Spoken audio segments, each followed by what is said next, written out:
নমস্কার বন্ধুরা, শ্রাবণী রান্নাঘরে আপনাদের সবাইকে স্বাগত জানিয়ে আমি প্রতিদিনের মতো আবারও আজকের একটা রান্নার ভিডিও নিয়ে আপনাদের সামনে চলে এসেছি। আজকের আমি আপনাদের সজনে ফুলের একটা অসাধারণ রেসিপি বানিয়ে দেখাবো। আশা করি আপনাদের ভালো লাগবে। তার জন্য কিন্তু আমার পুরো ভিডিওটা আপনাদের দেখতে হবে। আর দেখা শুরু করার আগে একটা লাইক দেবেন, সুন্দর একটা কমেন্ট করবেন আর শেয়ার করতে ভুলবেন না। তাহলে চলুন আজকের আমি এই সজনে ফুলের রেসিপিটা কিভাবে বানাচ্ছি সেটা আপনারা একবার দেখে নিন। রান্নাটা করার জন্য প্রথমে আমি এখানে দেখুন গ্যাসটা অন করে একটা কড়া বসিয়ে দিয়েছি। এইবার আমি কড়ার মধ্যে দিয়ে দিয়েছি সর্ষের তেল। এখানে কিন্তু রান্নাটা করার জন্য আমি এখানে সর্ষের তেলই ব্যবহার করেছি। কড়াই আমি সর্ষের তেল দিয়ে দিলাম, দিয়ে তেলটাকে প্রথমে খুব ভালোভাবে একটু গরম করে নেব।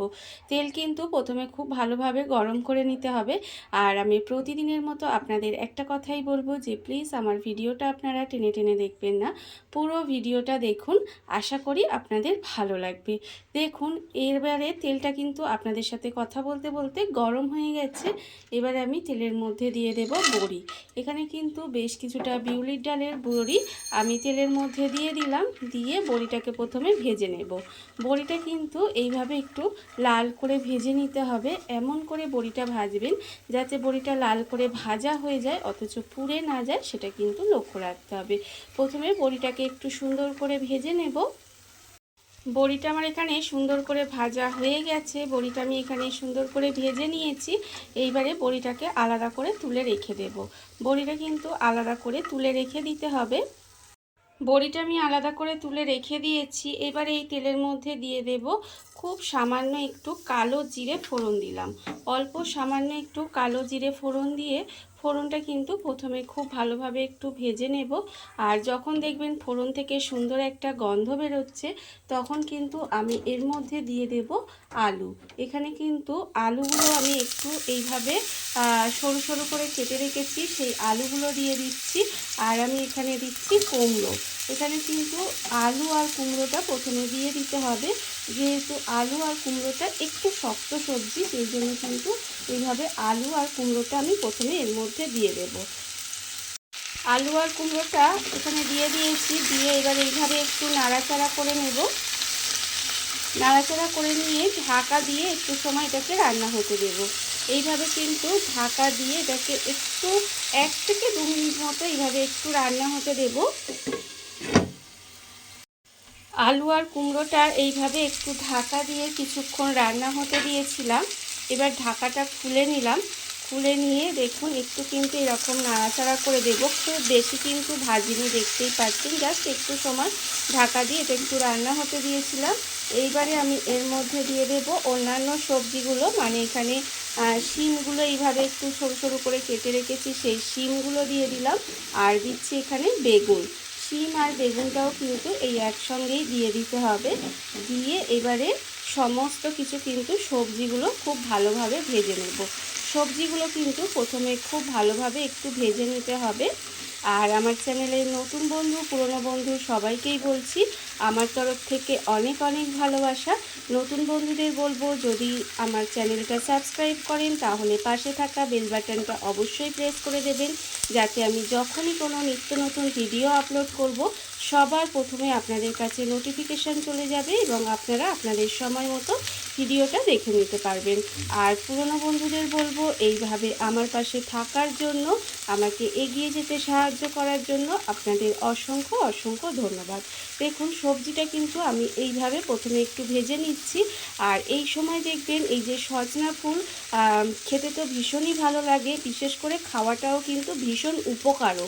এইভাবে আপনারা যদি একটু সজনা ফুলটা খান তাহলে দেখবেন আমাদের দেখবেন এই সময়টা শরীরটা খারাপ হয়, সবারই হয় কম বেশি, তখন দেখবেন এই জিনিসটা কিন্তু হবে না। এইবারে দেখুন সবজিটা কিন্তু আমি আর ঢাকা দেব না, এবারে এইভাবে একটু ভালো করে লাল করে সবজিটাকে ভেজে নেব। সবজিটা আমি এখানে খুব ভালোভাবে ভেজে নিয়েছি, দেখতেই পাচ্ছেন সবজি কিন্তু এখানে সুন্দর করে ভাজা হয়ে গেছে। এইভাবে কিন্তু সবজিটা একটু ভেজে নিলে খেতে ভালো লাগে, এই আর কি। দেখুন সবজি কিন্তু এইভাবে একটু ভেজে নিতে হবে। এইবার আমি এর মধ্যে দিয়ে দেব এই যে সজনা ফুলগুলো আমি এখানে খুব ভালোভাবে বেছে ধুয়ে পরিষ্কার করে রেখে দিয়েছিলাম, সেই ফুলগুলো কিন্তু এখানে দিয়ে দিলাম। ফুলগুলো কিন্তু এখানে সমস্তটা দিয়ে দিতে হবে। দিয়ে এবার এটাকে আমি একটু ঢাকা দিয়ে ফুলটা মজতে দেব। এটাকে কিন্তু একটু ঢাকা দিয়ে আবারও একটু সময় নরম হতে দিতে হবে ফুলটাকে। ঢাকা দিয়ে ফুলটা দিয়ে কিন্তু ঢাকা দিয়ে আমি কিছুক্ষণ এইভাবে একটু রেখে দিয়েছিলাম। এতে ফুলটাও কিন্তু একটু নরম হয়ে গেছে। দেখুন এবার এটাকে এইভাবে একটু মিশিয়ে নেব। মিশিয়ে নিয়ে তারপরে কিন্তু আমি এখানে দিয়ে দেব এবারে নুন। এখানে কিন্তু আন্দাজ মতো নুন দিয়ে দিলাম। আর দেব আমি এখানে হলুদের গুঁড়ো। আর আমি দেব এর মধ্যে অল্প সামান্য একটু লঙ্কার গুঁড়ো দেব। আর একটু মিষ্টি দেব, মিষ্টি বলতে একটু চিনি দেব, খুব সামান্য একটু দিলাম। চিনিটা আপনারা চাইলে দিতেও পারেন, আবার নাও পারেন। যারা পছন্দ করে না তারা নাও দিতে পারেন। এইবারে এই সমস্ত কিছু দিয়ে একটু মিশিয়ে নেব। এটাকে কিন্তু এইভাবে একটু মিশিয়ে রান্না করে নিতে হবে। দেখুন মশলাটা খুব ভালোভাবে কিন্তু এটার সঙ্গে একটু কষিয়ে নেব। মশলাটা দিয়ে কিন্তু আমি এইভাবে একটু কষিয়ে নিয়েছি। এর ফলে দেখুন ফুলটা কিন্তু একেবারে নরম হয়ে এর সঙ্গে মিশে গেছে, দেখতেই পাচ্ছেন। এইবার আমি এর মধ্যে দিয়ে দেব খুব অল্প সামান্য একটু জল। খুব বেশি জল কিন্তু এই রান্নাটায় দিতে লাগে না, তার কারণ সবজিটা কিন্তু এখানে ভাজতে ভাজতে এখানে প্রায় 60 থেকে 70% সেদ্ধ হয়ে গেছে। তাই অল্প সামান্য একটু জল দিলাম। দিয়ে এবার এটাকে ঢাকা দিয়ে এইভাবে একটু রান্না হতে দেব।